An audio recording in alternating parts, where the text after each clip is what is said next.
Muy buenas tardes, me da mucho gusto saludarlos en México, en los diferentes estados de la República, así como a nuestros colegas en Colombia, Argentina, Ecuador. Bienvenidos, gracias. En esta sesión de nuestro programa de postdoctorado e investigación en derechos humanos, un tema verdaderamente interesante. eh, Creo que con esto podemos constatar que los derechos humanos están permanentemente en todo el actuar humano, ¿no? En todas las actividades. Hoy un tema diferente de los que hemos estado tratando de las cuestiones de la dignidad humana, los fundamentos de los derechos humanos, toda esta parte, para hablar de casos de todo lo que tiene que ver con pues, el medio ambiente, el derecho humano al medio ambiente, toda esa parte de la sostenibilidad. Dos casos que maneja perfectamente nuestra querida invitada de esta sesión, la doctora Mariana, y Mariana Tejado Gallegos, y sobre todo, pues, con la idea de conocer más, aprender más, con esta multidisciplinariedad que nos lleva a estudiar los temas tan especializados y profundos de los derechos humanos. Pues me permito presentar a nuestra invitada de esta sesión, es la doctora Mariana Tejado Gallegos. Daré lectura muy breve de algunos antecedentes curriculares de ella. Ella es doctora por el Instituto de Investigaciones Jurídicas de la Universidad Nacional Autónoma de México, asimismo con maestría por la Universidad Europea Miguel de Cervantes, maestría por el Centro Panamericano de Estudios Superiores, especialista en temas ambientales por la Universidad Nacional Autónoma de México. Asimismo, obtuvo su licenciatura en la Universidad Panamericana y ha sido especialista en temas ambientales por muchos años. Ha colaborado en la Comisión para la Coordinación Ambiental de América del Norte. Asimismo, también es parte del Ilustre y Nacional Colegio de Abogados. Eh, Tiene varios libros publicados, entre ellos todos relacionados con el ámbito de la materia ambiental, publicados por el Instituto de Investigaciones Jurídicas de la UNAM, con más de 25 años de experiencia en esta materia, promoviendo principalmente la sostenibilidad y el cumplimiento normativo. También, pues, es eh, experta en estos temas de estrategias de sostenibilidad. Por ello también obtuvo como galardón la medalla Alfonso Caso al mérito académico, entre muchas actividades más. Y me honra también en comentar que este instituto le otorgó ya hace algunos años el doctorado honoris causa en Derechos Humanos por su gran labor y trayectoria, sobre todo en su ámbito de expertise, que es la parte de la protección del derecho humano al medio ambiente. Pues Marianita, como le digo de cariño, bienvenida. Muchas gracias por acompañarnos y te escuchamos con toda atención. Adelante. Muchas gracias, Sergio. Un gusto saludarlos a todos. Es un poco complicado en las noches tener la atención de todos, así es que esperamos hacer esta hora y media lo más digerible posible para que tengamos la atención y por lo menos todos salgamos con algo de esta pequeña plática. Sergio comentaba algo muy interesante. ¿Cómo, cómo bajamos el tema de los derechos humanos y cómo lo podemos sensibilizar en otras áreas? Para mí es muy sencillo verlo desde la óptica jurídica, porque bueno, pues eso es lo que al día a día me he dedicado, pero cuando a veces se acercan doctores, ingenieros, y dicen, bueno, es que el tema del derecho ambiental es algo muy teórico, es algo muy abstracto. Y la verdad es que lo que vamos a ver hoy es más normal de lo que nos imaginamos, es más terrenal de lo que nos imaginamos y está más cerca de lo que nos imaginamos. Entonces, el día de hoy vamos a platicar de dos casos muy sonados, son actividades muy, digamos, muy utilizadas no solo en México, sino a nivel internacional, y que seguramente van a, en algún momento, de acuerdo a su profesión, seguramente van a poder percibir que hay momentos en la narrativa de esta plática en los cuales ustedes pueden decir, esto me suena porque esta es mi ciencia de expertise y aquí puedo entender que puedo ver a los derechos humanos de diferente forma. Entonces, no importa la profesión que tengan ustedes, lo interesante va a ser cómo a través de dos casos materializamos y aterrizamos esta idea tan teórica de las palabras derechos humanos. Entonces, si me permiten, sin más preámbulo, voy a empezar con lo siguiente. Algunos puntos a destacar de esta plática. Miren, en realidad, como les decía, el desarrollo sustentable y los derechos humanos no se queda en la teoría, no se queda en la dogmática, sino es sumamente práctico y es sumamente sencillo verlos desde diferentes ciencias.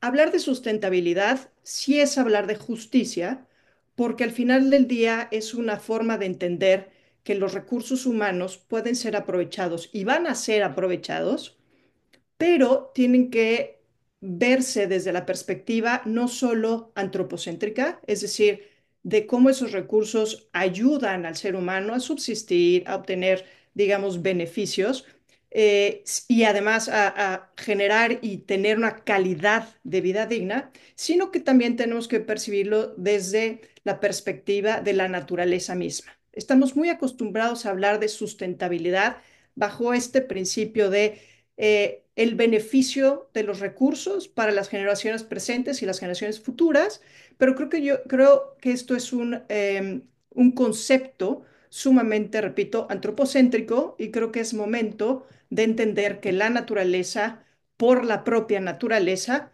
es un ente de derecho, y por consiguiente estamos hablando de una justicia no solo para el hombre, sino para la naturaleza misma. Ahora, yo les comentaba el tema ambiental en todas sus aristas y en todas sus formas.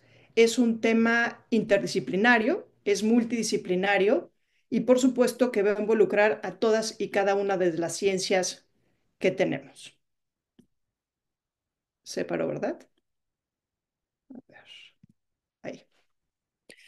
Posterior a este caso, me gustaría ver si dentro de su ámbito de expertise ustedes pudieran reflexionar y a lo mejor obtener tres o cuatro, eh, digamos, ideas o conceptos de en dónde podrían ustedes verse involucrados una vez analizados, les digo, estos casos, su ciencia o su área de expertise, en dónde podría estar involucrada para hacer alguna contribución o alguna mejora, que al final del día de eso va el tema de los derechos humanos. Y los últimos dos puntos es, hoy en día no hay ninguna duda que tenemos una crisis ambiental y tenemos una crisis en materia de derechos humanos. Ahorita andaré en estos conceptos, pero sin lugar a dudas, si tenemos afectaciones. Hace pocos días en México hubo un derrame en Veracruz, pero eso lo escuchamos en Colombia, en Brasil, vemos deforestación, hablamos de tala de árboles, hablamos de minería, en fin, no es un tema de un continente. Obviamente, cuando estamos hablando de estos temas, estamos viendo que la realidad a la que nos enfrentamos es una realidad de crisis, y si esta crisis es en materia ambiental, es una crisis también en materia de derechos humanos. Son dos conceptos que no podemos disociar, son dos conceptos que no podemos analizar, estudiar o entender de manera separada. Y finalmente, y con esto entro a los ejemplos, la realidad es que el tema Wirikuta, que es un tema de una área natural protegida, y el tema del fracking, que es la obtención del gas natural, ambas actividades extractivas, pues nos muestran una misma problemática o dilema. ¿Cómo podemos hoy en día hablar de un desarrollo sustentable? ¿Cómo podemos hablar de este avance, digamos, de desarrollo en balance con los temas sociales y con los temas ambientales? ¿Cómo hablar de mejora si tenemos que buscar por el otro lado un equilibrio ecológico? Entonces, estas tres columnas, pilares que seguramente ustedes ya conocen y han escuchado de los temas de sustentabilidad, el social, el económico y el ambiental, pues tendrán que ir de la mano, y la pregunta es cómo equilibrarlos, porque hoy en día la realidad es que si fuera esto un tren, la locomotora es el tema económico.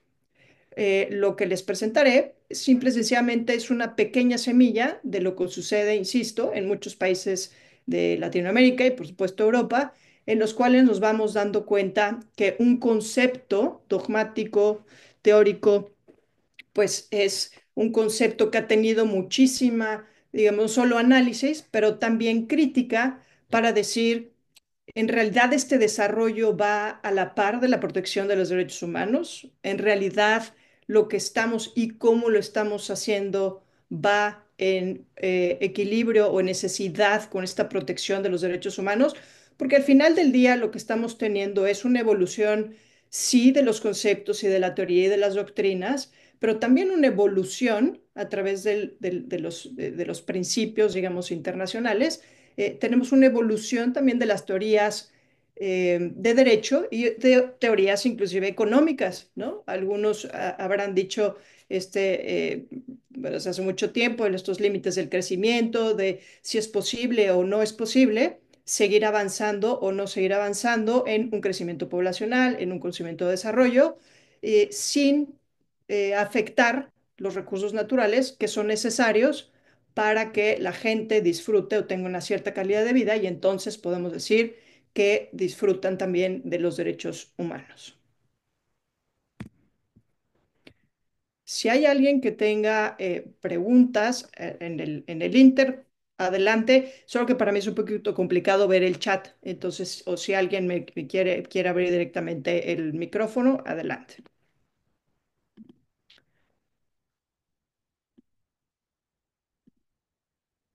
¿Siguen viendo la pantalla? Sí, Sí, se ve. Gracias, porque yo no. Ok. Entonces, les decía, este desafío que tenemos en el desarrollo no es un tema aislado, no es un tema que el derecho lo vaya a tocar de manera aislada, es un tema que entiendo que ustedes hablan de la dignidad, entonces ya es un tema también ético, es un tema social. ¿A qué costo queremos seguir desarrollándonos? Pero mucho, yo no sé qué está sucediendo aquí.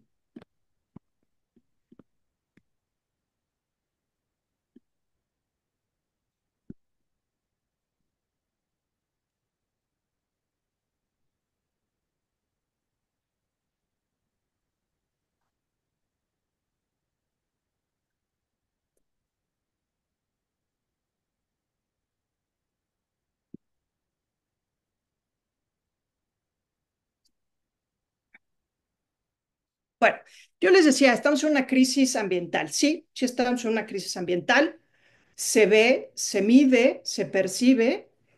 Hoy en día, por supuesto que hay una reducción de los recursos naturales y eso impacta en lo que nosotros conocemos como la sustentabilidad de la vida. Es decir, cuando tenemos ciertos recursos y dependemos de ellos y estos se ven afectados directamente, se va afectada la calidad de vida que tienen las personas y entonces ahí sí hay una disminución de la sustentabilidad de la vida. Creo que se percibe en muchos lugares en donde se tienen estas afectaciones ambientales cuando surge un derrame, cuando hay una explosión, cuando sale algún tipo de evento extraordinario y se afectan a estos recursos, entonces la calidad de las personas también se ve afectada. A eso se le llama la sustentabilidad de la vida. Y hablar de crisis ambiental, pues obviamente es hablar de esta generación de daños a partir de la producción, el consumo y la distribución que se ha dado de los recursos naturales. Cuando nosotros no percibimos que hay una capacidad de recarga o cuando percibimos que los recursos per se no pueden regenerarse de la misma manera en la que se encontraba en la naturaleza, por supuesto que hablamos de esa crisis. Teóricamente hablando, este es un documento ya bastante viejito, de cuáles son los principales retos que estamos afrontando hoy en día sobre el medio ambiente.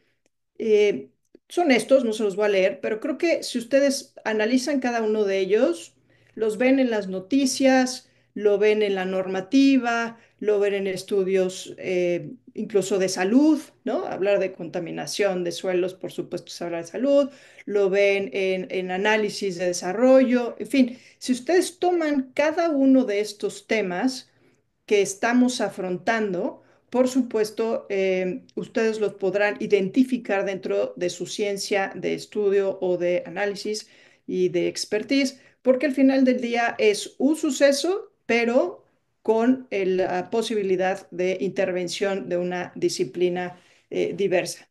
Entonces, estos retos son los que fueron destacados, seguramente van a ir adicionándose, digamos, otros rubros y son muy generales, si ustedes los ven, adentro de cada uno de ellos, pues habrá subgrupos y subgrupos, pero esto es lo que nos da un poco de idea de cuáles son los elementos principales a los que nos estamos afrontando hoy en día.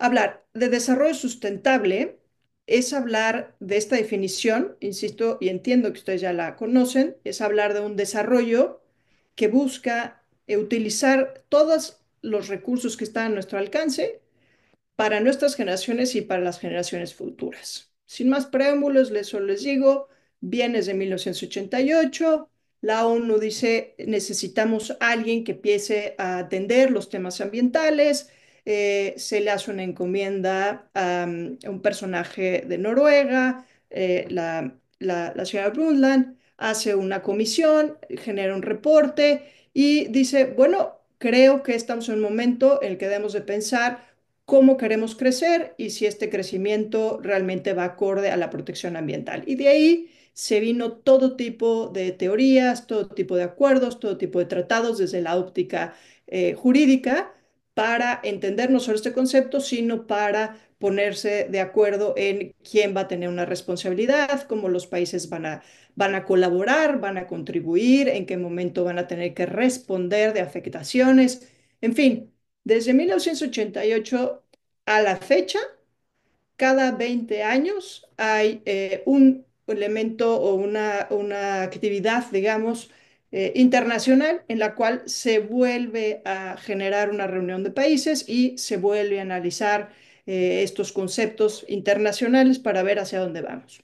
Si a mí me preguntan, creo yo que si hiciéramos un estudio comparado desde la Comisión Brundtland hasta los temas de hoy, pues si seguimos platicando de lo mismo, analizando lo mismo, pero les ponemos diferentes, digamos, categorías, adjetivos, objetivos, pero la problemática sigue la misma y al contrario, se está acentuando cada vez más porque el tiempo para proteger, digamos, todos los recursos se está acabando. Hay muchas teorías que dicen que ese tiempo, ese punto de no retorno ha sido pasado.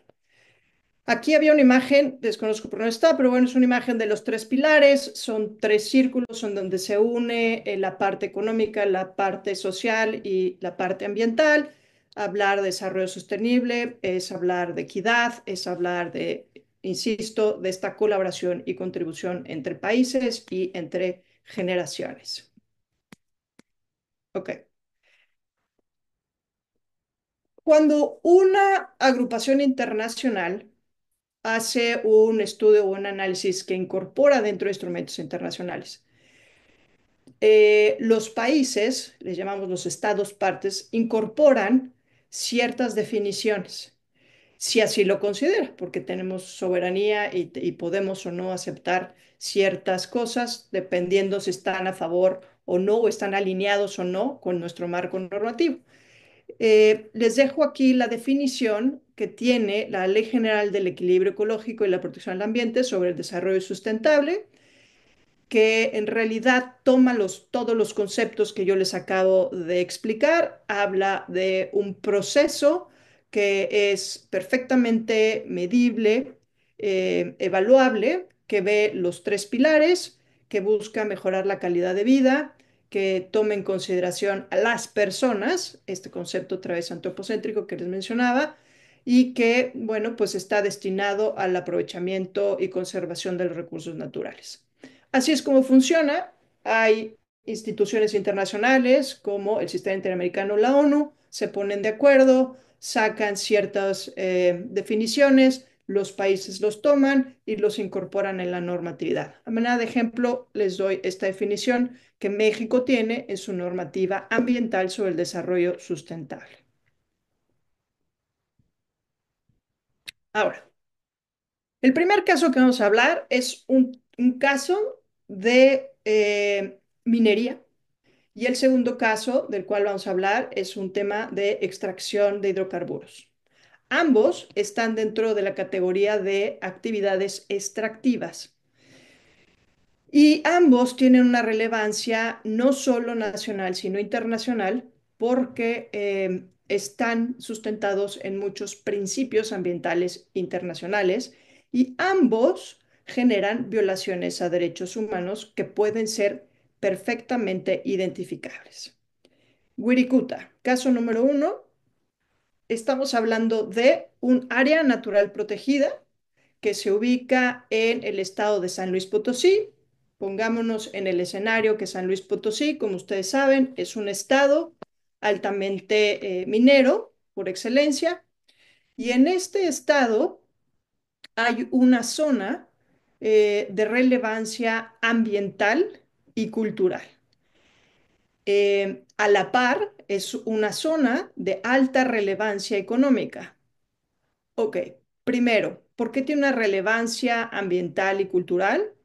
Porque en esa área que ahorita vamos a identificar, pero vamos a llamarle en ese polígono del cual le vamos a denominar Wirikuta, pero Wirikuta es mucho más que eso, sin embargo lo vamos a identificar como un polígono, un área determinada de superficie, representa mucho para los pueblos y las comunidades indígenas, particularmente las llamadas wixárikas, los famosos huicholes.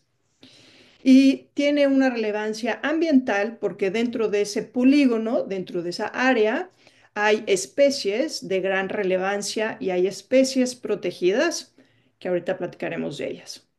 Tiene una relevancia económica, por el otro lado, porque tiene una cantidad impresionante de plata y varios minerales.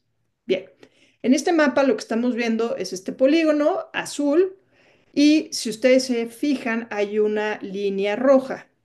Esa línea roja la vamos a identificar como la ruta por la cual los huicholes transitan anualmente para acudir al polígono denominado Wirikuta. Estos son los huicholes y seguramente los conocen porque han visto su indumentaria, específicamente en la parte inferior de los pantalones. Tienen un bordado precioso y además tienen unos sombreros con grandes plumas. Se localizan este pueblo Wixárika, aunque se escribe Yuxárica, le dicen pueblo Wixárika.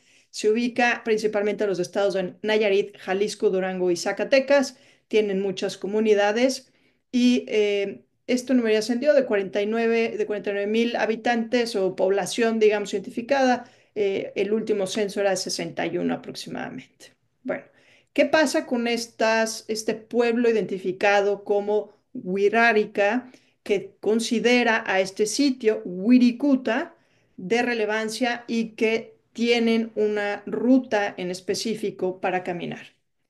En 1994, este pueblo solicita al gobierno de México que le dé una protección a la zona debido a que para ellos es un sitio sagrado. Le comentan al estado de San Luis Potosí y les dicen, miren, nosotros hemos identificado que en la normativa mexicana protegen zonas y las denominan áreas naturales protegidas porque tienen una especie de flora en particular o una especie de fauna en particular o porque a lo mejor tienen un acuífero de relevancia, pero nosotros venimos a pedirles que se conserve este lugar porque tiene una característica particular. Es una zona que nosotros consideramos es un sitio sagrado al cual nosotros cada año transitamos, pasamos por varios estados, hacemos una procesión y en realidad lo que vemos nosotros no es una montaña llena de plata, no es una montaña llena de minerales, sino vemos el lugar del origen de nuestra creación. Bajo nuestra cosmovisión, nosotros consideramos que el pueblo Wixárika nació ahí. En 1994 le otorgan una calidad y se declara sitio de patrimonio histórico-cultural. Eh, para el año 2000, el Estado de San Luis Potosí le dice, muy bien, analizamos elementos, lo declaramos área natural protegida y es la primera vez que se hace una declaratoria de área natural protegida bajo este concepto. Reserva Estatal del Paisaje Cultural denominada Wirikuta. lo que se protege bajo este concepto jurídico de área natural protegida ahora es la cultura, el patrimonio y los recursos naturales. Y entonces, ¿qué estamos empezando a proteger? Un derecho humano a la consulta, porque estamos reconociendo que son parte de este lugar, un derecho humano a la participación, un derecho humano al medio ambiente. Con solo una declaratoria empezamos a reconocer que estos pueblos y estas comunidades tienen ciertos derechos humanos a los cuales se les debe dar protección. Toda área natural protegida en México debe de ir acompañado de un documento administrativo llamado plan de manejo y se publica como tal este plan muchos años después.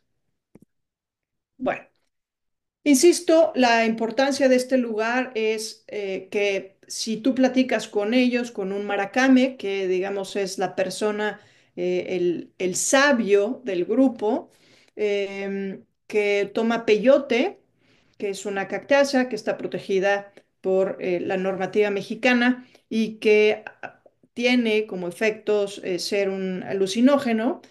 Si tú platicas con él, te puede comentar que para el pueblo wixárika, insisto, ahí se creó el mundo, ahí nació el sol, nacieron los animales y por consiguiente tiene que ser una zona protegida porque se iluminó desde el momento número uno ese cerro y a ellos pudieron existir y nacer.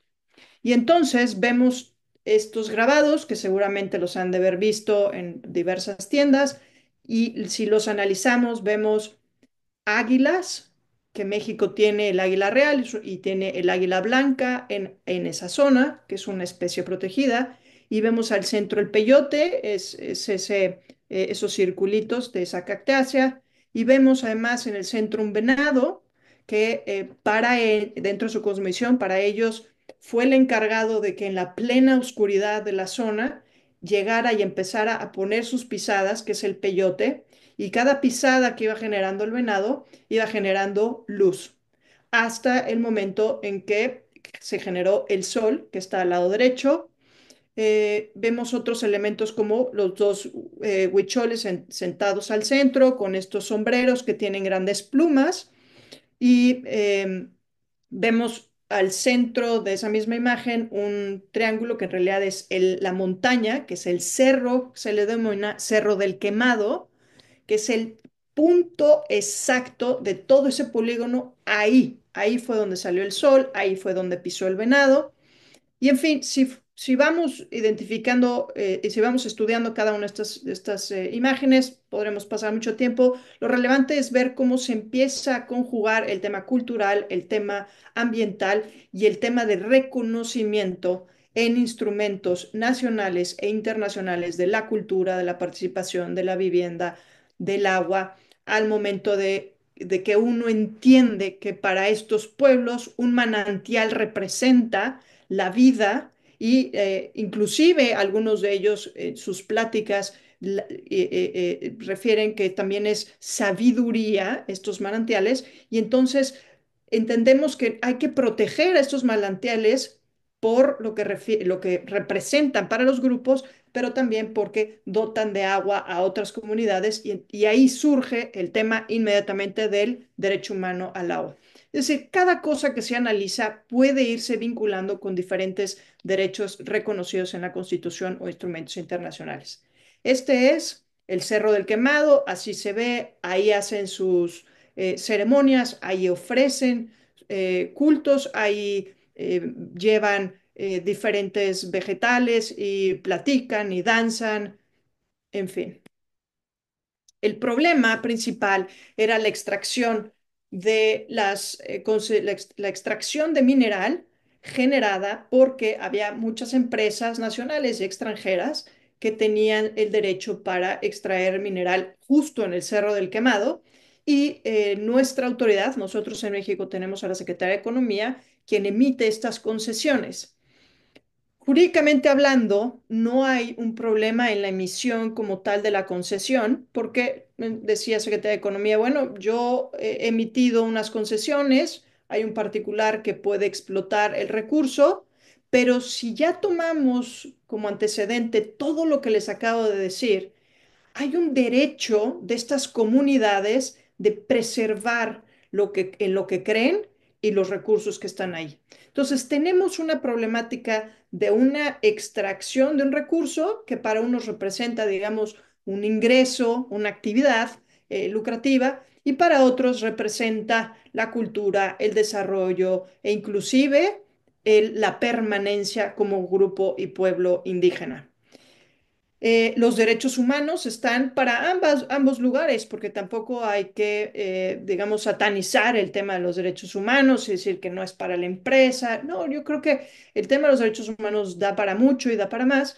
Sin embargo, lo que estamos viendo en este caso es cuántos derechos humanos y a quién se le está afectando esos derechos humanos. Entonces, este primer caso representa esta, digamos, problemática de choque entre actividades y, por supuesto, pues problemática en protección de los derechos humanos de estos pueblos.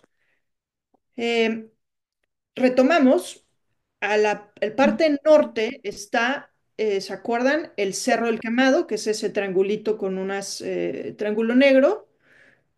Toda la línea azul es la ruta de peregrinación y todo el polígono que se ve en diferentes colores, todo ese es el área. Entonces muchos dirían, bueno, pues, la verdad es que se afecta poquito a los indígenas, ¿no? Porque pues, el área es muy grande y entonces pues que exploten todo lo demás, pero que nada más a lo mejor se les proteja esa vía de paso. La verdad es que no, son temas mucho más profundos porque cada cuadrito que ven ahí rojo representa una concesión. Entonces hay concesiones a la mitad de la ruta, digamos, de paso, hay concesiones dentro del Cerro del Quemado, hay concesiones en el polígono, en fin, que ha quedado muy claro cuál ha sido la intención de esta explicación, de entender la relevancia que para unos grupos, en este caso indígenas, tienen estos recursos naturales y desde su cultura y su percepción por subsistir y por el otro lado una actividad eh, extractiva.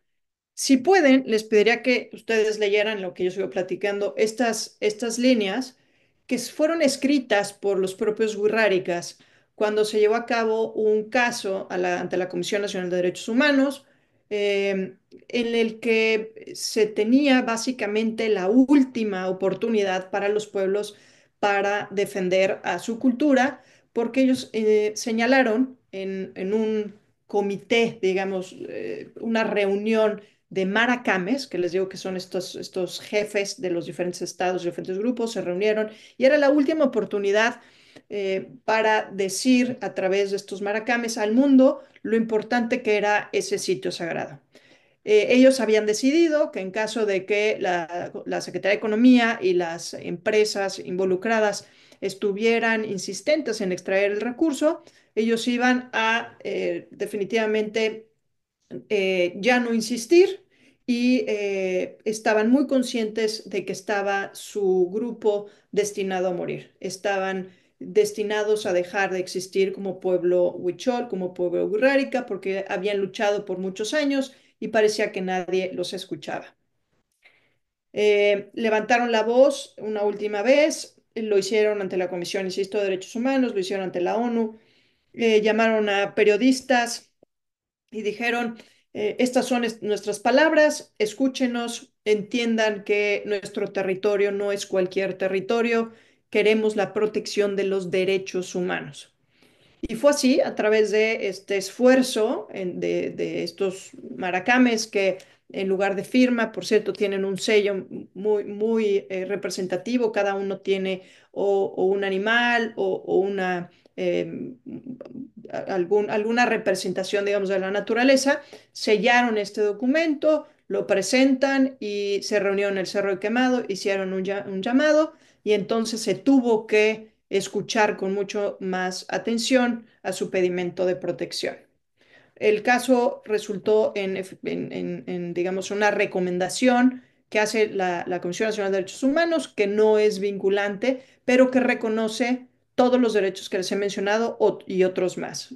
insisto, el derecho a consultarles, el derecho humano a la consulta, a consultarles qué quieren que pase en sus territorios sagrados, el tema, el derecho humano a la participación, es decir, que ellos puedan sumarse con voz y con voto a la actividad y a la participación de lo que ocurriría con sus territorios. Por supuesto, el derecho humano al medio ambiente por cuanto hace a la contaminación tan fuerte que las mineras generan en la zona, el derecho humano al agua por entender que estos manantiales y algunos cuerpos de aguas adicionales estaban, bueno, forman parte, por supuesto, del derecho humano al agua, porque están vinculados a sus creencias, pero también a la necesidad de proteger las especies en peligro de extinción, como ellos mismos, porque ellos hacen este cruce a través de una cantidad infinita de terrenos y de montañas y demás. Para llegar ahí solo se puede llegar a caballo o a pie. El 99% de los wixárikas siempre lo hacen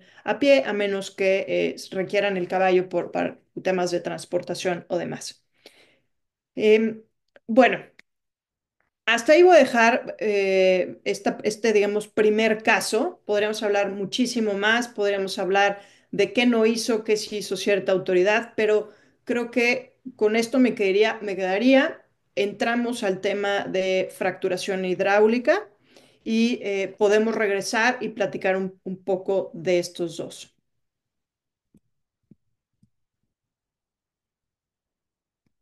Bueno, quedo con esto que, sin lugar a dudas, la protección no solo de la zona de Wirikuta, sino de los recursos naturales en general, ayudan a la subsistencia de la humanidad, pero yo sigo siendo crítica y reiterativa que tenemos que cambiar esta percepción de una utilización del recurso natural solo en beneficio del hombre, sino que estos recursos naturales deben ser protegidos porque la naturaleza misma tiene un valor. Y así lo han dicho ya, y así ya lo he reconocido en varias opiniones consultivas a la Corte Interamericana de Derechos Humanos, pero falta, yo creo, bastante para que nosotros en nuestra, digamos, columna vertebral de legislación y en varias actuaciones y negociaciones entendamos este concepto. Bueno, segundo caso, el caso de la fracturación hidráulica. ¿Qué es en sí la fracturación hidráulica y por qué quiero hablar de esto? Dejo a un lado el tema minero y me meto ahora al tema de gas, petróleo y gas. Estados Unidos es el país líder de esta técnica para extraer el gas natural. En 1947 se hicieron los primeros intentos de lo que hoy realmente se conoce como fracturación hidráulica y lo hizo una compañía. La verdad es que como que nadie le puso mucha atención. De hecho, se pensaba que era una técnica que no iba a funcionar, se pensaba que era una técnica con poco futuro y fue hasta los años 2000 que el propio Estado, el propio gobierno de Estados Unidos, volteó a ver a esta técnica para extraer gas natural y lo que antes le llamaban el junk rock, ¿no? La roca basura, ahora se convirtió en el estandarte y la base de lo que conoceremos ahora como la revolución del Shell. Si ustedes quieren conocer más del fracking, si ustedes no se mueven en Revolución Shell, y es toda la historia de este cambio ideológico y político que tuvo Estados Unidos para pasar de una visión de estos recursos que se encuentran en una zona muy complicada para extraer, no me interesa. Yo necesito extraer petróleo rápido, fácil y económicamente hasta que se dieron cuenta que toda reserva de hidrocarburo pues va disminuyendo. Y en México, no sé si se acuerdan de esta famosísima expresión que un presidente dijo, se nos está acabando la gallina de los huevos de oro, refiriéndose a petróleos mexicanos por el tema de extracción de petróleo. Lo mismo sucede en Estados Unidos y ha sucedido ya en todas partes del mundo, que se dieron cuenta que extraer petróleo de manera fácil, sencilla y barata ya no era posible. Y entonces dijeron, oigan, desde el 47 estamos impulsando, digamos, averiguando, improvisando una famosa técnica que se llama fracking y que dice que trae gas natural. Vamos a hacer que realmente funcione porque ya no queremos depender de ningún país, la famosísima soberanía energética. Ya no queremos depender de importación de otros países. Estados Unidos, por supuesto que importaba una gran cantidad de nuestro petróleo. Nosotros, México, éramos exportadores asiduos y Estados Unidos era nuestro gran cliente. Entonces dijo, no, se acabó, yo ya no necesito estar dependiendo de México, a mí ya no me interesa estar pensando en que si va a haber producción o no va a haber producción, que si México le va bien o México le va mal, yo necesito extraer mi propio petróleo y gas, yo voy a hacerlo al costo que sea. Y aquí es donde viene el tema, al costo que sea.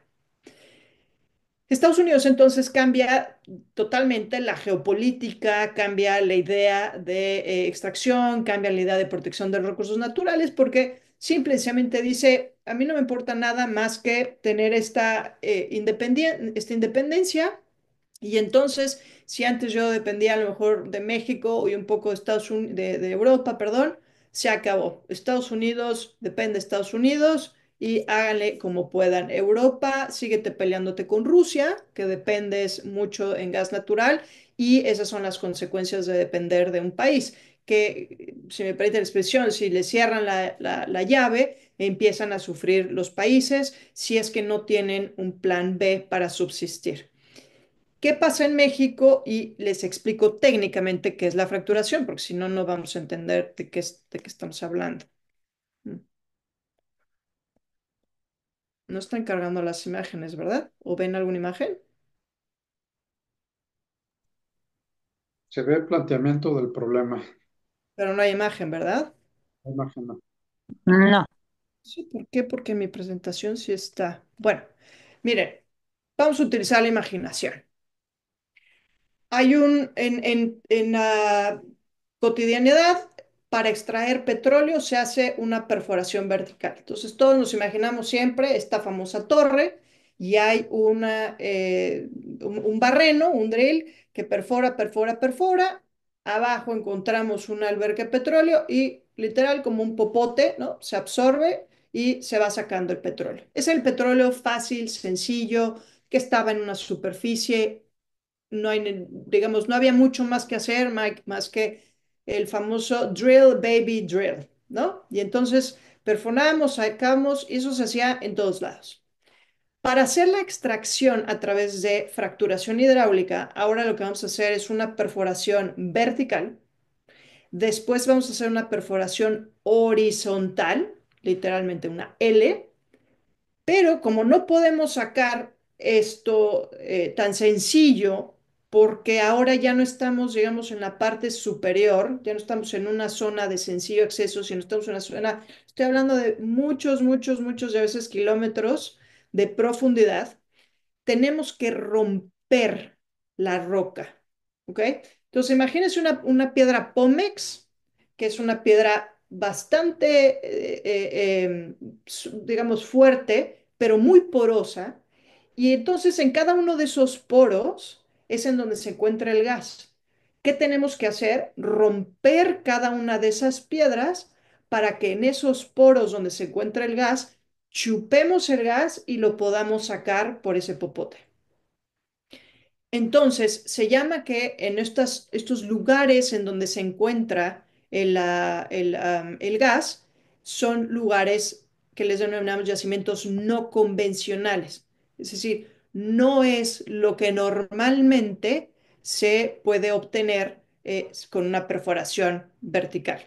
Por eso, si perforamos vertical, le llamamos yacimiento convencional. Si tenemos que hacer una perforación vertical y una horizontal, donde está sumamente pegado uno con otro, las rocas, y hay que romperlas, se llama yacimientos no convencionales.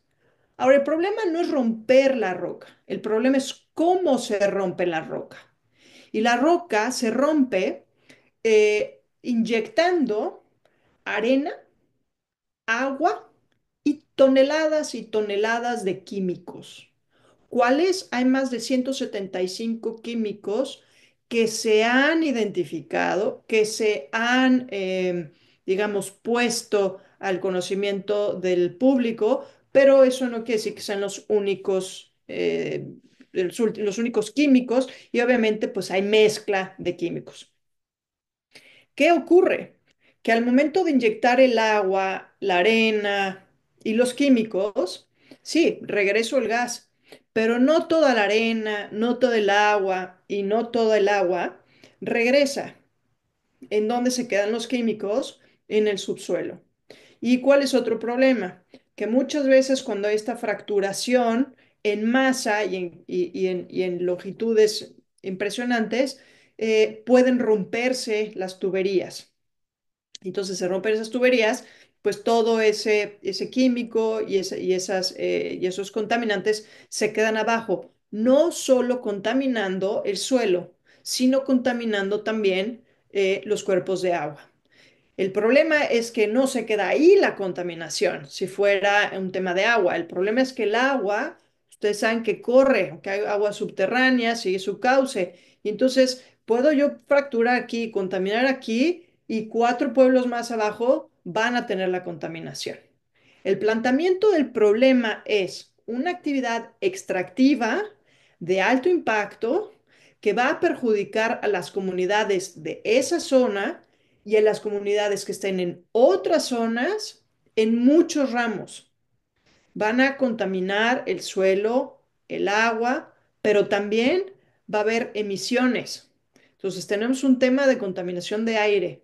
Y cuando yo hablo de contaminación, en automático pienso en gente dedicada al tema de la salud, porque hay una gran cantidad de estudios, principalmente internacionales y aquí en Estados Unidos, que exponen los efectos a la salud de este tipo de químicos desde la transportación de los mismos. O sea, para que una empresa pueda llegar a perforar en un lugar, requiere traer esos químicos. Y puede haber accidentes de transporte, puede haber mal manejo de los mismos, puede incluso haber robo, y todo eso termina en generalmente una contaminación de suelo, de agua, y algunos pueden ser, están evaporados, y entonces estos estudios pues van de uno en uno analizando cuáles son las afectaciones a la salud.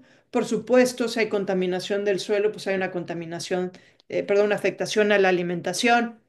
Y entonces tengo nuevamente un problema que es de una actividad extractiva relacionada con una empresa o varias empresas, afectan directamente el derecho humano a la salud, el derecho humano al agua, el derecho humano a la alimentación, ¿sí? Entonces, vamos viendo cómo todos estos derechos humanos de la ONU y de los tratados internacionales y que México los incorpora en la Constitución y les pone una descripción maravillosa y se hacen tratados y se generan teorías, están aquí.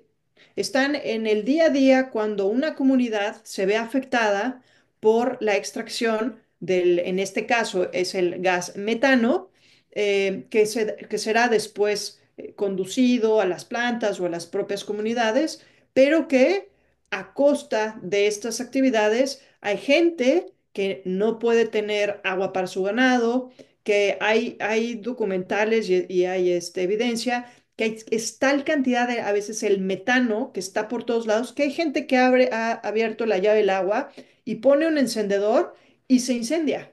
Es real, existe, pasa, lo he visto. Y es muy complejo cuando uno piensa que pues hay, como en México, aquí en Estados Unidos o en muchos lugares, hay gente que depende de la producción de alimento o de la ganadería, por supuesto que requieren del servicio del agua, y que porque una empresa está, por ejemplo, cuatro o cinco terrenos, o a veces, como les decía, kilómetros, no pueden gozar y no tienen esa calidad de vida que el hombre, por ser hombre y por su dignidad, se merece. Esto es lo que les hablaba, los impactos a la salud. Es muy relevante conocer que hay dos historias o dos vertientes de esta actividad. Por un lado, aquellos que publican estos documentos científicos, estos documentos con datos duros que muestran ¿qué porcentaje de la población está afectada? ¿Qué porcentaje del terreno puede ser impactado? ¿Cuál es la superficie, digamos, que por regla general se ve contaminado y eso cómo impacta la contaminación? ¿Cómo hay tanta datos científicos y duros que requieren una gran cantidad de tiempo? Ustedes saben que como investigadores requerimos mucha data, pero esa data se va generando a lo largo del tiempo. Estoy hablando que pues Estados Unidos nos lleva más de veintitantos o treinta y tantos años en la producción, ya, bueno, 25 años, la producción tope, ¿no? Antes lo estaba generando, pero vamos a pequeña escala, pero cuando lo decidieron, pues se ha generado, hay mucha información que refleja estos datos y por el otro lado está esta corriente de no pasa nada, son impactos menores, la ciencia no tiene la evidencia. Y aquí nace un principio, perdón, internacional que aplica a ambos casos, que se llama el principio precautorio y que seguramente en varias de sus ciencias se maneja. Y el principio precautorio señala que los estados no deberán de esperar, digamos, a tener la totalidad de la evidencia científica para tomar acciones. Con que se tengan indicios, hombre, sólidos, fuertes, de relevancia, de que hay una afectación, que puede haber una afectación a la salud o al medio ambiente con efectos de irretroactividad, es decir, que los impactos sean tan grandes que si los permitimos ya las cosas no van a regresar al estado en que se encontraban, entonces el Estado tendrá que tomar algunas acciones para prevenir la generación de más y más daños. En Estados Unidos este principio existe, se publica, se entiende, pero digamos no se le da tanto sentido. En México, en algunos casos, pero no en el tema de fracking, el tema de maíz transgénico, por si ahí lo han escuchado, otro día platicamos con mucho gusto, se aplica el principio. Dice, bueno, oye, nadie me ha demostrado que si me como maíz transgénico me salen tres ojos o me da cáncer o algo, pero mejor vamos a esperar a tener la evidencia científica y que efectivamente no pasa nada. Lo mismo aplica en este caso, pero ha habido una gran pugna de decir es que necesitamos la evidencia para frenar una actividad como esta y otros que dicen no hay evidencia que me tenga que detener prácticamente hoy en día la principal generación o el principal insumo para la generación de electricidad en Estados Unidos, que es a través de la fracturación hidráulica. Ahora, ¿qué pasa en México? En México, la técnica de fracturación hidráulica, como realmente copiamos mucho de lo que hacen nuestros vecinos, se puso en marcha a través de petróleos mexicanos. Se ha negado su existencia, pero en realidad está documentado que sí existe, generalmente en dos cuencas que se le llama Burgos y Tampico-Misantla, que están en Veracruz, en el norte, porque compartimos un gran, le llamamos play, es una zona enorme de recurso de gas natural que lo compartimos con Estados Unidos. Entonces, todo el norte del país y la zona de Veracruz es donde se tiene la mayor cantidad de reservas. Petróleos Mexicanos empezó a hacerlo, pero el problema que se tiene es no hay normatividad, no se aplica el principio precautorio, no hay, digamos, instituciones hoy en día que hagan demasiada investigación y que hagan mucho ruido y que el gobierno escuche, porque hay organizaciones que lo buscan, lo han pedido, pero no han tenido el eco en el gobierno para detenerlo, o por lo menos para hacer la aplicación de este principio. Pero el problema es que cuando uno empieza a ver que en las zonas de México en donde hay reservas de gas natural, ahora que México también tiene problemas de extracción de petróleo, cuando uno los ve, compaginan con zonas en donde tenemos problemas de agua. Y entonces yo les dije, la fracturación hidráulica utiliza agua, arena y químicos. Entonces tendríamos que ponderar ¿hacia dónde va a ir el agua? ¿Va a ir el agua hacia las comunidades, hacia la agricultura, hacia el ganado? ¿O va a ir el agua hacia esta Petróleos Mexicanos o una tercera compañía que ayude a Petróleos Mexicanos a hacer la extracción? Si, insisto, si nosotros vemos las zonas y las reservas de yacimientos no convencionales, es decir, estas rocas a gran profundidad que hay que romper, que son muy costosas, que a lo mejor tarda un pozo solo, o sea, se construye el pozo y solo dura 5 años porque es mucha la profundidad, pero no es tanto lo que se genera, pero se invierte mucho. Eh, lo vemos en dónde está, son zonas que tienen muy poca agua en México. Y lo mismo ocurre cuando vemos estas zonas que tienen el yacimiento o el recurso, el gas natural, si lo comparamos con las áreas naturales protegidas ya vigentes, ya existentes, ya reales, que están en decretos y que tienen planes de manejo y demás, si hacemos una sobreposición de dónde está ese gas y dónde están las áreas naturales, hay varias áreas naturales protegidas que adentro de sus polígonos de protección tienen estos recursos, lo que hace pues sumamente complicado poder decir que vamos a empatar un área extractiva en una zona de valor natural cuando queremos hablar de un derecho humano al medio ambiente, no porque no existan o no convivan. Yo no estoy a favor de hablar de un detener la economía y el desarrollo en su totalidad, pero desafortunadamente México no tiene, insisto, ni la normativa, ni las instituciones y por supuesto no está preparado con estudios de identificación a priori de los grandes o posibles efectos que pudiera generar en estas áreas naturales protegidas sucesos como los hay y como los que en cualquier industria pasa de derrames, explosiones, etcétera, etcétera, etcétera.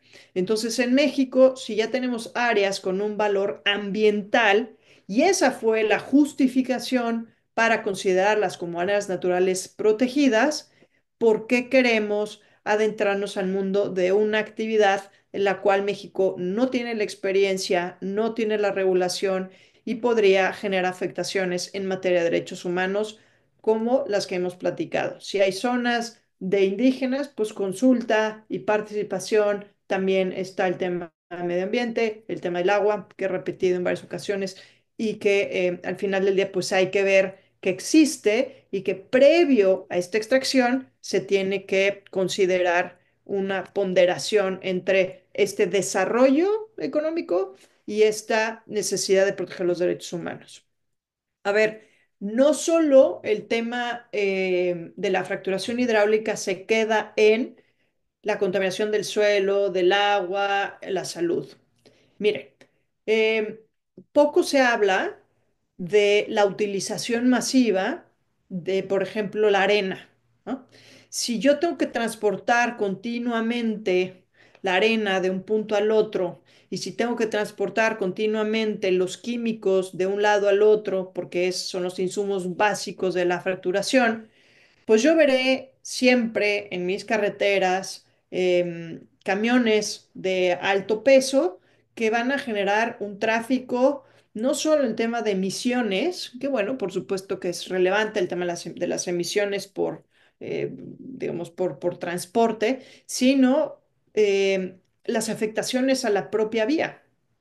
El tráfico afecta pues la calidad de las personas que quieren moverse de un lado al otro y luego el mantenimiento de las carreteras pues es un gasto adicional que tienen que hacer en este caso los llamados condados.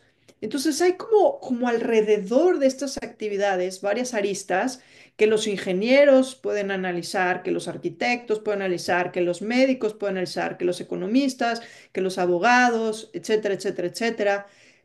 Otro tema, por ejemplo, es el ruido y la luz. Aquí en las zonas en donde se hace el fracking son generalmente zonas bastante aisladas de las ciudades muy grandes, pero si ustedes toman una pequeña avioneta o hacen sobrevuelos de estos lugares en donde están extrayendo el hidrocarburo, se van a dar cuenta que hay como pequeñas velitas que son estos mecheros, que si uno va a Veracruz o a Tabasco, las ve como con mucha frecuencia por Pemex, que son, digamos, chimeneas muy altas con mecheros. Eso es lo que está sucediendo, bueno, con una mecha, por cierto, naranja, y lo que está sucediendo ahí es que se está quemando el metano. Y el metano es uno de los contaminantes, le decimos de corta duración, que afecta al cambio climático. Es el único gas que afecta bueno, que afecta e impulsa el efecto del cambio climático. No, pero es uno y de los principales. Todo el mundo hablamos de este famosísimo, los gases de efecto invernadero. Bueno, pues el metano, este del que les estoy hablando, es uno de ellos. Y aunque dura muy poco, su potencial de calentamiento es siete veces más que el dióxido de carbono. Entonces, la contaminación que se genera tiene afectaciones a la luz, porque ahora los lugares que podían ver las estrellas y las comunidades que tenían pues una calidad de vida, digamos, tranquila, en que podían descansar y salir y disfrutar del entorno, ahora se encuentran con un cielo totalmente naranja sin poder disfrutar de estas noches. Y por supuesto el ruido de la maquinaria constante y de la quema, que afecta pues a la salud, que afecta al bienestar.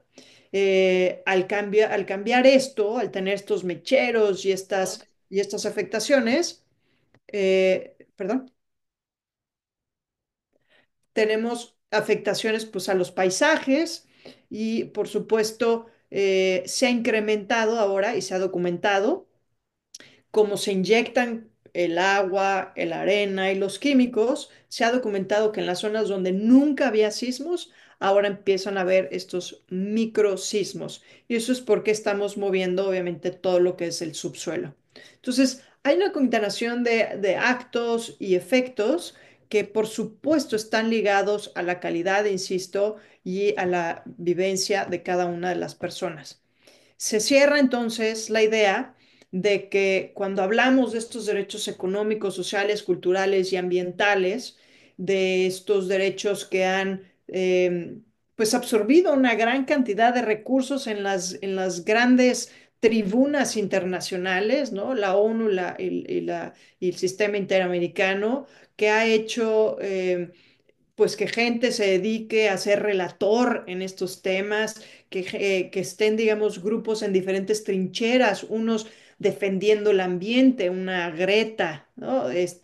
Árdida, muy afanada esta bandera de la sostenibilidad, del medio ambiente, pero también tenemos aquellos que están buscando el desarrollo de sus países, que están los presidentes y están los ministros y están los jefes, digamos, de Estado buscando actividades para poder desarrollar y tener ingresos y hacer esta famosísima rueda de si no hay desarrollo, no hay crecimiento, si no hay crecimiento, no hay desarrollo. Y habrá otros que se dediquen desde otra trinchera a la investigación y al análisis y al estudio de los datos duros. Y entonces, cuando uno empieza a ver todos esos grupos que se unen en estas tribunas y que cada uno tiene desde sus trincheras diferentes objetivos, empieza a darse cuenta que, pues, un suceso tan sencillo que pareciera una actividad aislada, extractiva, está más, digamos, es una actividad demasiado compleja porque tiene muchas aristas y porque tiene puntos buenos y porque tiene puntos malos y porque tendremos que ponderar toda actividad desde la perspectiva de los derechos humanos. Y insisto, si bien esta bandera de proteger los derechos humanos no debe ser utilizada para frenar todas las actividades extractivas o todo el desarrollo de los países, sí creo que vale la pena comprender que hay que ir deteniéndose en cada una de las actividades que se desarrollan. Algunos participarán con ustedes con empresas, otros participarán, insisto, en institutos de investigación. En dónde están, qué aportan, qué bueno, qué malo se está generando, pero la realidad es que todas estas actividades tienen un punto en el que se puede analizar los derechos humanos. Hablamos principalmente en los dos casos, para ir cerrando, del derecho humano al agua, bueno, se llama derecho humano al agua y al saneamiento, El saneamiento está más ligado al tema de tener esta infraestructura para tener tu agua, ¿no? Y inclusive sanitarios. Y el derecho humano al agua está más ligado al tema de la calidad y la cantidad del recurso. No basta con tener un cuerpo de agua si el cuerpo de agua está altamente contaminado. Hablamos también, insisto, de las consultas, hablamos del medio ambiente, que bueno, es enorme, y hablamos de cómo no es posible transgredir un derecho humano para proteger otro derecho humano. Y ahí es donde empieza el tema de la ponderación de los derechos humanos en un mismo caso. También es importante hablar de la responsabilidad de el sujeto que desarrolla la actividad, una empresa minera o un petróleos mexicanos o una petrolera que quiere al Golfo de México hacer fracking, pero también hay una responsabilidad del Estado mismo de ser permisivo o no, porque al final del día son los estados los que emiten los permisos, las licencias, las concesiones y las autorizaciones para que estas empresas o estos sujetos puedan desarrollar la actividad. Entonces, ahí también está metido el tema del derecho humano, en la simple emisión de un acto de autoridad para permitir o no permitir estas afectaciones. Y otro de los puntos también más relevantes es tanto la responsabilidad, pero también el tema de la posibilidad de no de regresar las cosas al estado que se encontraban. ¿Se acuerdan que yo les comenté que en el principio precautorio se puede, digamos, solicitar su aplicación cuando se considere que una actividad cualquiera, aunque no se tengan todas las evidencias científicas, se considera que va a tener una afectación de tal magnitud que los efectos no van a poder, digamos, regresar a las cosas al estado en que se encontraban. Creo que estamos en un gran momento para entender que si de por sí estamos ya afectando hoy en día los recursos naturales de las generaciones futuras, deberíamos estar pensando todavía con mucho más seriedad porque los daños que hoy hemos generado, en la mayoría de los casos, no hemos podido regresar las cosas al estado en el que se encontraban, porque existe una cosa que se llaman los famosísimos servicios ambientales. Y es, bueno, mucha gente dice, tiro un árbol, pero planto 10. Sí, pero el servicio ambiental, o sea, el proceso que te está dando ese árbol en temas de emisión o absorción de dióxido de carbono, de absorción de nutrientes, de ser a lo mejor el recurso para algunas otras fauna, también, digamos, con las raíces, ¿no? O sea, todo el servicio que daba un árbol de ese tamaño y de esa edad, no lo vas a poder obtener por solo plantar 10. Entonces, el tema de la responsabilidad creo también es un tema que va ligado mucho a los derechos humanos, tanto desde la perspectiva, insisto, de los que están desarrollando hoy en día las actividades, como en la planeación, tanto como aquellos que vienen y piensan realizar las acciones, porque ya no estamos hablando solo de nuestros recursos, sino de los recursos de las generaciones futuras. Para cerrar, les cuento que la corriente actual que se vive tanto en Estados Unidos, bueno, viene principalmente de Europa. Europa la gesta, la modela, la pule, digamos, y luego los jóvenes más radicales, aquí hay una senadora muy digamos, luchadora, Ocasio-Cortez, ella la toma a Estados Unidos y la trae a Estados Unidos para decir, bueno, a ver, de todo lo que hemos estado platicando, de toda esta situación de desarrollo, empresas, contaminación, responsabilidad, etcétera, etcétera, etcétera, tenemos que crear un nuevo modelo para el futuro, ¿no? Ya hablamos desde el 88 que si Brundtland, que si crecemos, que si no crecemos, el Declaración de Río, Río más 20, ya todos eso nos lo sabemos, pero nada de eso ha funcionado. Entonces, ¿hacia dónde vamos y qué es lo que debemos de estar viendo del futuro? Bueno, esta nueva corriente que se llama el Green New Deal. Y es prácticamente tomar todo lo que hemos aprendido y decir qué acciones hemos visto hoy en día que han funcionado y que podemos aplicar para atender lo que estamos viviendo, que la principal de las principales cosas que estamos viviendo es la crisis climática. ¿Qué hacemos? ¿Cómo tomamos este tema del desarrollo, de la sustentabilidad, de las generaciones presentes y futuras? ¿Cómo lo hacemos? Bueno, con este New Deal, este Green New Deal, porque el New Deal fue los Roosevelt y después de la Gran Represión, etcétera, etcétera. Pues decía, bueno, ¿qué hacemos?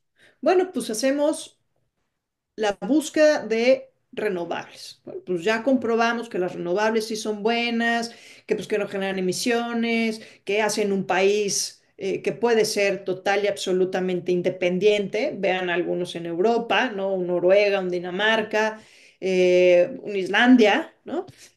Ya lo comprobamos, ya lo sabemos. Entonces, hay que hacer una inversión masiva de energías renovables de ahora en adelante. Hay que crear empleos verdes, es decir, captar las nuevas generaciones para que su esfuerzo, su conocimiento, su interés esté dentro de compañías que realmente estén destinadas a generar un bien, no un greenwashing.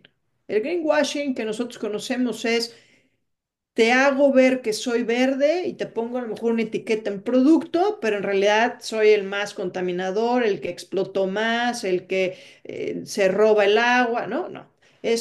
Hay que captar estas nuevas generaciones y hay que entenderles y hacerles entender que su esfuerzo y su vida debe de estar invertido en compañías que sí quieran generar un cambio. Hay que cambiar la industria del transporte y, bueno, aquí es la industria de la agricultura. ¿Por qué? Porque la agricultura consume una gran cantidad de agua y estamos teniendo muchos problemas de agua, y no, no estoy hablando de México, en Latinoamérica en general. Eh, entonces tenemos que identificar cuáles son los sectores principales de contaminación y ahí atenderlos, cambiar la idea, ahí poner el dinero. Ese tiene que ser nuestro Green New Deal, cambiar y si ya tenemos la información, o sea, no puede ser que desde el 88 hasta ahorita surjan cosas que nadie sabía, ¿no? Ya lo sabemos, ya nos habían informado los gases de efecto invernadero, ya nos habían informado de lo malo que era la contaminación del suelo, del agua, etcétera, etcétera, etcétera. Todo eso tomémosle. Y entonces ya identificó cuáles son los sectores, ahí vamos a invertir. Hay que hablar de un tema de la desigualdad social. Mientras no cambiemos el entorno, mientras no cambiemos esta desigualdad en todos los sectores, va a seguir habiendo pobreza, va a seguir habiendo contaminación, va a seguir habiendo rezago, va a seguir habiendo daños ambientales. Tenemos que reducir la desigualdad social, que va, por supuesto, ligado a temas de derechos humanos, a temas de dignidad, a temas de ética.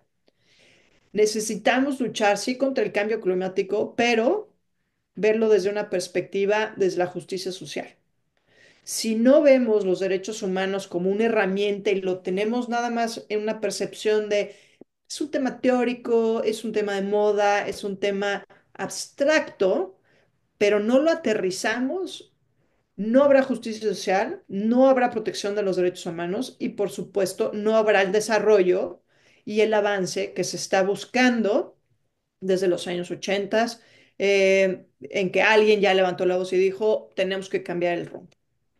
Entonces, creo yo que hoy en día existen estas actividades diversas, que son muchas, que, insisto, se ven en varios países de nuestros continentes, que requieren una reconcepción de la idea y de atención a los derechos humanos.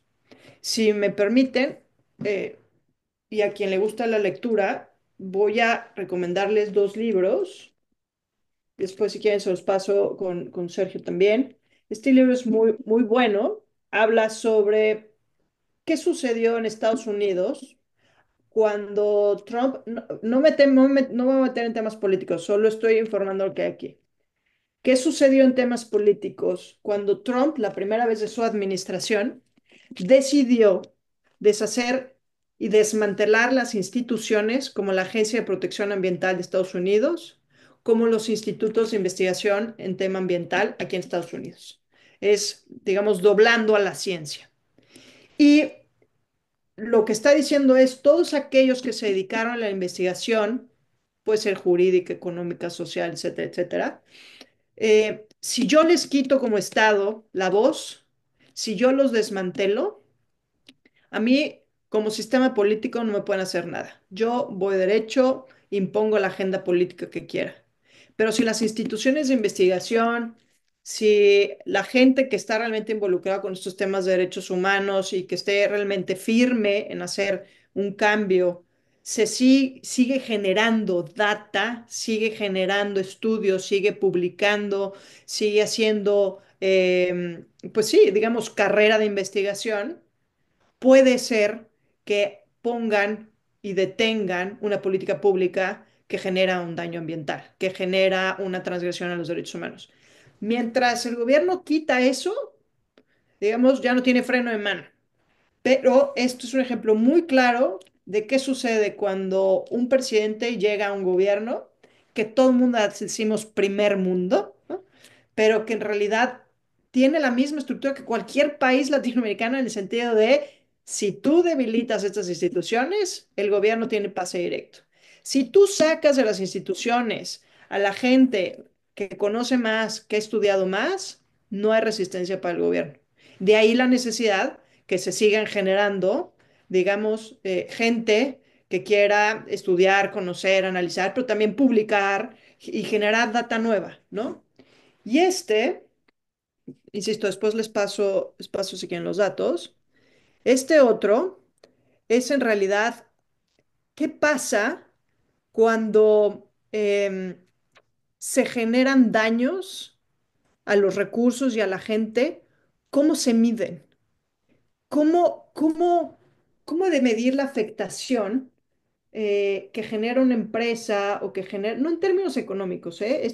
Estos están escritos por abogados, pero no es un documento legal. Son documentos, digamos, científicos, son libros basados en instrumentos científicos. Eh, ¿Qué pasa cuando la gente se ve afectada por esos temas, por los temas ambientales de contaminación, cuando la gente ya no tiene esos recursos que les daban esa calidad de vida por la que habían luchado? ¿Cómo se entiende? Por eso se llama Freedom to Harm. Es muy bueno. Y se basa igual, ¿no? En la ciencia, en cómo tener controles para que estas empresas pues respondan ante el daño y las afectaciones. Y ya sé que casi terminamos, pero les voy a recomendar un último. Perdón por el atrevimiento, pero creo que da mucho colación en tema de cómo un tema tan sencillo de producción está ligado con los derechos humanos. Y que se llama Less is More, que va explicando, tiene muchísima bibliografía, es un libro muy, muy, muy, muy bien dedicado, perdón, fundamentado, y que expone en realidad tenemos que seguir creciendo o ya tenemos que seguir decreciendo. Pero no, voy a hacer un poquito de spoiler. No ver el tema del decrecimiento como detengamos las máquinas, no al fracking, no a la minería, no a todo, sino qué es lo que realmente necesita la humanidad para crecer o para decrecer. Entonces te habla mucho del tema si estamos desperdiciando o no estamos desperdiciando el tema de la comida, los residuos, por qué unos países crecen más, por qué unos crecen menos, etcétera, etcétera, etcétera.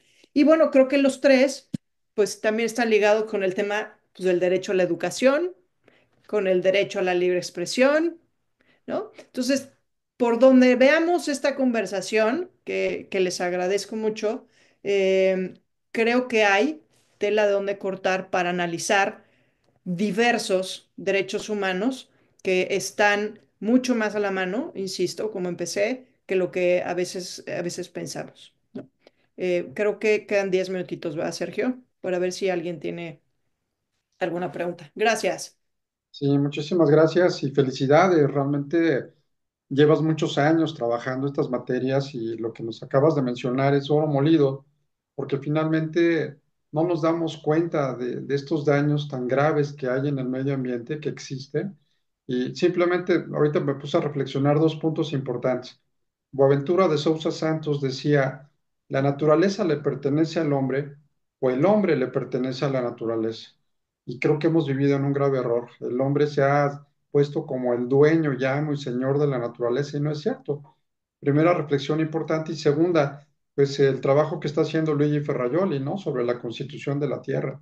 Creo que eso también es un esfuerzo que deberíamos de sumarnos porque efectivamente tienen, tú lo acabas de mencionar, tienen derechos. El esquema, el ecosistema en el que cohabita el ser humano, por supuesto debemos de protegerlos.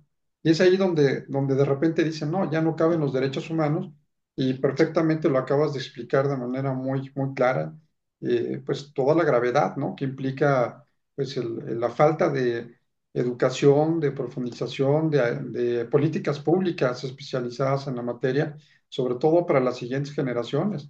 ¿Qué les vamos a dejar a las futuras generaciones?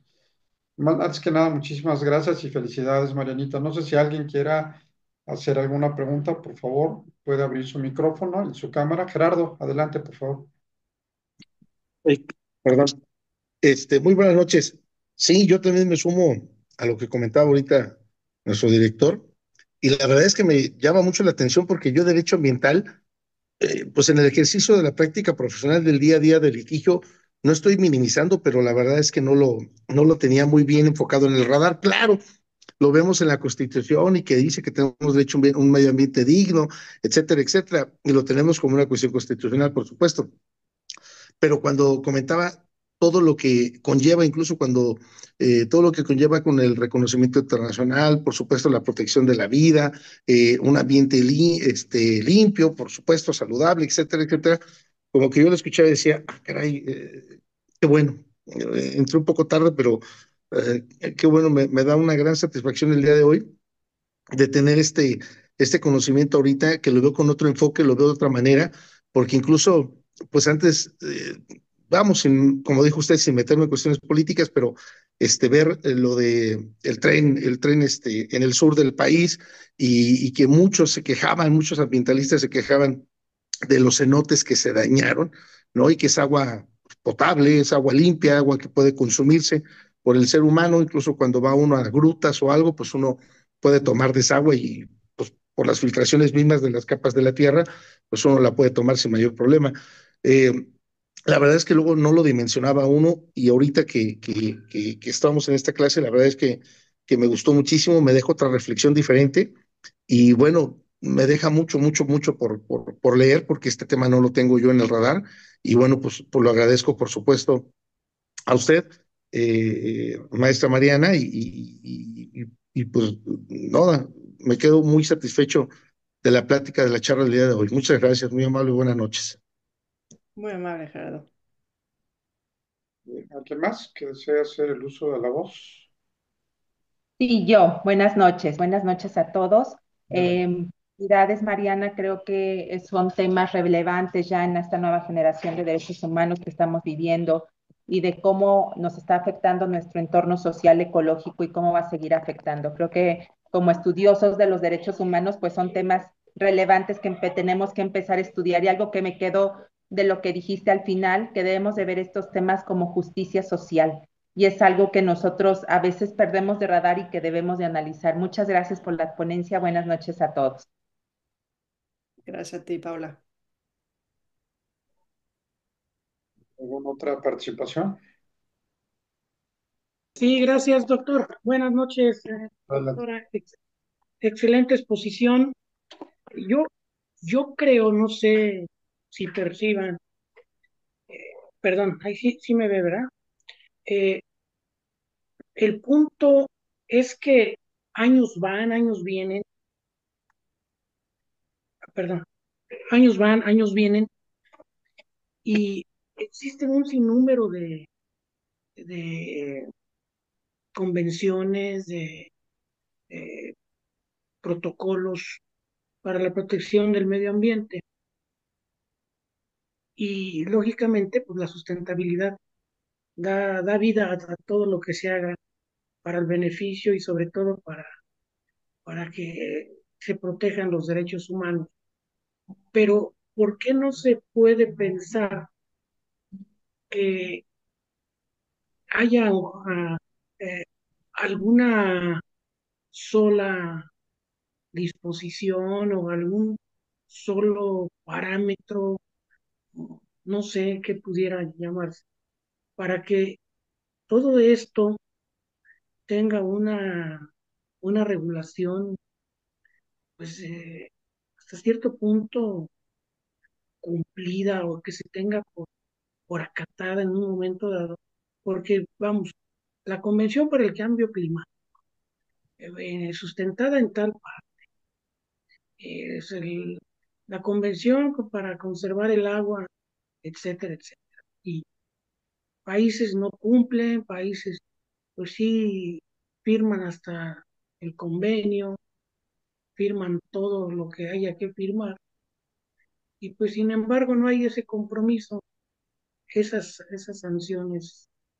eh, Digo porque yo era niño, ahorita tengo 57 años, y aquí cerquita, a 5 minutos, pasa un río, y yo me acuerdo a los 7 años, hace 50 años, iba yo y me metía al río a nadar, y me tocaba hasta agarrar un que otro pez bastante grande, bastante mm, sano incluso, porque me lo llegué a comer. Y ahorita vemos que el río es un canal de aguas negras.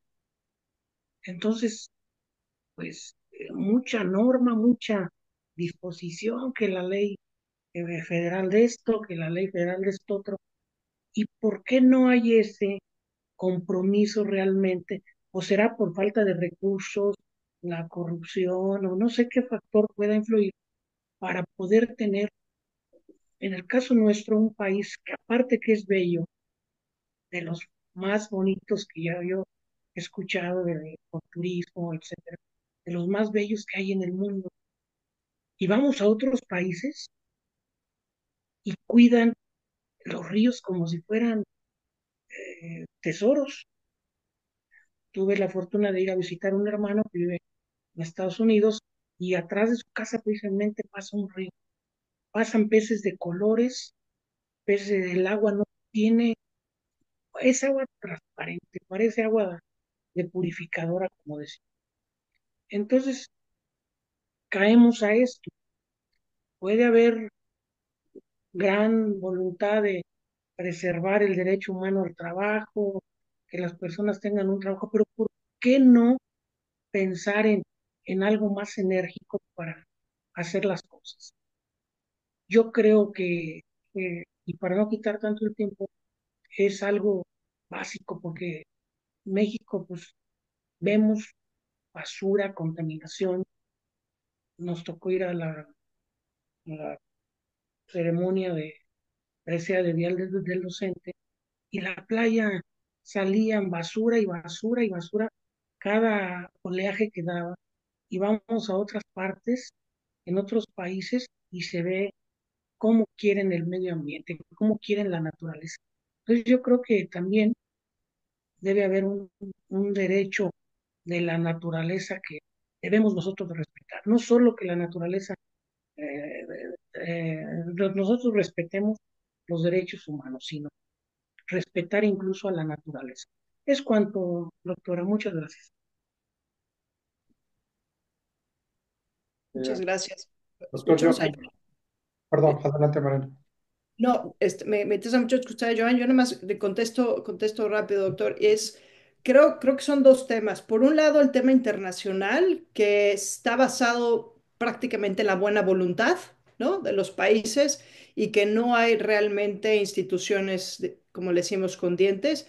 Y sí, internamente, a nivel Estado, un debilitamiento de las instituciones y el bajo presupuesto de algunas instituciones no permite la aplicación, digamos, efectiva y eficiente de la norma, porque la norma tenemos, usted dijo, hay muchos tratados, hay muchas leyes, las hay, pero el problema es la aplicación efectiva de esa norma. Y bueno, solo dejo con esto, en México solo se tienen alrededor de 65 inspectores para la materia industrial.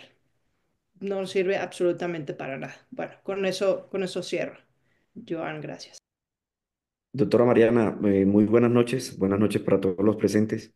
Doctora Mariana, agradecerles en primera instancia por su presentación, por los casos que nos presenta, por su exposición bien argumentada y me lleva justamente a la reflexión en mi país, Colombia.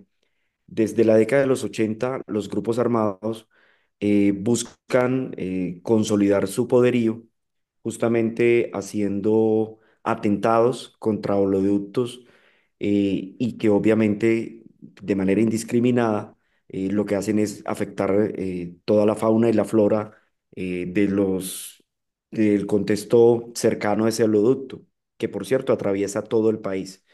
La gente de manera indiscriminada en ciertos sectores instala válvulas para obtener petróleo de manera ilegal de esos oleoductos y a veces hay unos accidentes que generan daños no solamente a las viviendas y pues esos contextos ribereños, pero también afecta justamente los ecosistemas. En Colombia se está dando ese caso particular principalmente con con la minería ilegal. Los grupos armados están basando sus economías, dado la persecución que se les ha hecho por el asunto del narcotráfico, entonces han cambiado, han migrado a hacer justamente de la minería ilegal de manera indiscriminada, dañando todos los ecosistemas, eh, sin temor a nada, porque no hay una reglamentación que así lo prohíba, a pesar que últimamente el Estado está persiguiendo a quienes están haciendo ese tipo de acciones. Sin embargo, la minería ilegal está siendo el motor, hoy por hoy, quien lo dijera, de esta violencia armada en Colombia. Entonces, usted nos deja para una gran reflexión, para basarla justamente desde nuestros contextos. Muchas gracias. Gracias, John. Y sí, lo mismo sucede en México. Ahora tenemos un famoso tema del huachicoleo desde hace ya muchos años, que es lo mismo que describes, ¿no? La sustracción del hidrocarburo, que en muchas ocasiones termina generando explosiones, inclusive, porque no saben el manejo. Pero en México tenemos ahorita un gran problema de tala de árboles por el tema maderable que se está exportando eh, hacia el norte. Tenemos un problema de el pago de uso de suelo para cultivos. Tenemos gran afectación en el tema de aguacates y de limones, que los grupos armados están tomando estas zonas que son principales productoras y que somos país exportador de esos productos. Y otro de exportación ilegal de fauna. No hay en nuestras fronteras y en las aduanas del país realmente recursos para hacer una verificación correcta, y la fauna en nuestro país ha sido extraída de una manera impresionante. Al final del día hay mercado, mucho se va a Asia, y eso una gran problemática porque está manejado por grupos pues delictivos, ¿no? Somos hermanos, Joan, en ese tema. ¿Alguna otra participación? Adelante, doctora. Gracias, muchas gracias, Mariana. La verdad es que me encanta conocer personas como tú que nos haga reflexionar tanto. Ahorita que nos has estado explicando el tema, pues a mí me impacta mucho lo que nos comentaste, ¿no? De lo de la extracción de estos, bueno, del fracking, pero qué daño está causando la salud de las personas, ¿no? O sea, ¿cómo es posible que estos químicos volátiles, o sea, a 800 metros, o sea, algo muy cerquita, te puede causar inclusive un cáncer, ¿no? Es lamentable que no, después de tantos años de estudios y demás, pues que no podemos encontrar este equilibrio, ¿no? Ambiental, social y económico, como tú lo mencionaste, porque, bueno, pues sí, mucha riqueza probablemente, extracción de petróleo, otras cosas, riqueza pues económica, pero si el ser humano no, pues sí, no tiene una vida digna, una vida saludable, al fin y al cabo, ¿quién va a disfrutar de este mundo, no? Entonces, yo de verdad te agradezco muchísimo. Me gustó mucho escucharte, porque sí, me dejas reflexionando igual que mis compañeros de, pues, desde nuestra trinchera, ¿qué podemos hacer, no? Para mejorar esta situación. Muchas gracias, Mariana, mucho gusto. Muchas gracias, Vero, y el gusto es mío. Y solo decirte que si después de hacer varios recorridos por la zona donde se extrae el fracking, generalmente donde han tenido una utilización de la técnica por 15 años, se hacen foros y la conclusión de la mayoría es, si nuestra comunidad hubiera tenido la información y el conocimiento de las afectaciones a la salud y al medio ambiente que implicaba esa actividad, jamás lo hubiéramos aceptado. Pero como solo nos llegaron por te rento tu terreno y te pago dinero, pues toda la gente lo vio como una mina de oro. Y el tema es, aquí en Estados Unidos, la propiedad de la tierra hace la propiedad del recurso que te encuentres. En México, el recurso es del Estado y tú, ¿no? Y bueno, hay ciertas, ahora empresas participativas, bueno, ya cambió todo, pero el tema es, solo el Estado puede extraer. Pero aquí en Estados Unidos el titular de la tierra es el titular del mineral y todo el mundo dijo, pues perfecto, a mí me pagas muy bien. Nada más que 15 años después, hoy la gente lo dice, lo grita, lo escribe. Si a mí me hubieran dicho cuáles son las afectaciones, porque por supuesto tienen cáncer, porque por supuesto su ganado muere, por supuesto, como pasaba con José, ¿no? Ya no pueden nadar en sus rías, etcétera, etcétera. Si eso a mí me lo hubieran dicho, yo no lo hubiera aceptado. Entonces, si ya estamos viendo esa situación, ¿por qué repetir el mismo error en otros países? Y sí, la intención es que cada uno en su área de expertise, pues podamos identificar formas de aportar. Es que al contrario, pero muchas gracias pues, por estar aquí y escuchar a estas horas de la noche. Bien, eh, pues creo que ya son todas las participaciones. Realmente de lo que comentabas, de las decisiones, sobre todo cuando existe esta ponderación de derechos, de saber cuál es el que conviene más en una situación concreta, pareciera que estamos decidiendo por parte de los gobernantes, ¿no? eh, por temas económicos, por intereses económicos. Creo que ha sido el factor que más ha generado los casos que estamos viviendo en México y en otros países, por supuesto, pero los ecocidios que se suscitan en contraposición a toda la riqueza económica que puede generar un proyecto como los que ya hemos platicado, el Tren Maya, que destruyen pues, lugares sagrados, etcétera. Tantas cosas que el hombre ha destruido en pro de una riqueza económica y que recuerdo unas palabras de la vida de Colosio, de Diana Laura, que decía que este mundo ha sido prestado por nuestros padres y será la herencia que dejemos a nuestros hijos.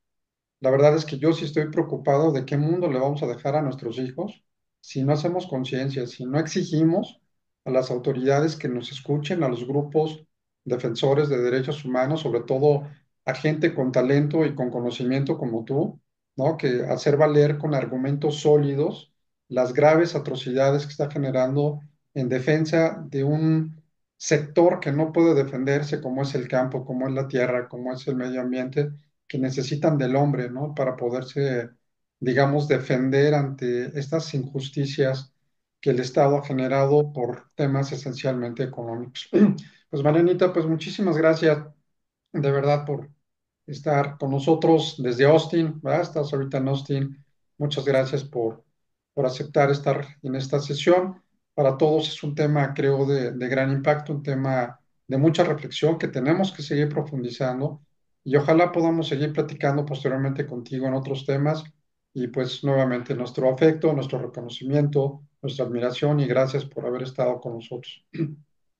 Gracias a ustedes y el mejor de los éxitos en estos eventos. Muchas gracias, Sergio. Muchas gracias a todos por este tiempo compartido. Aportemos todos algo. Un saludo, que estén muy bien. Gracias a todos y a todas. Buenas noches, que descansen. Gracias. No, Buenas noches.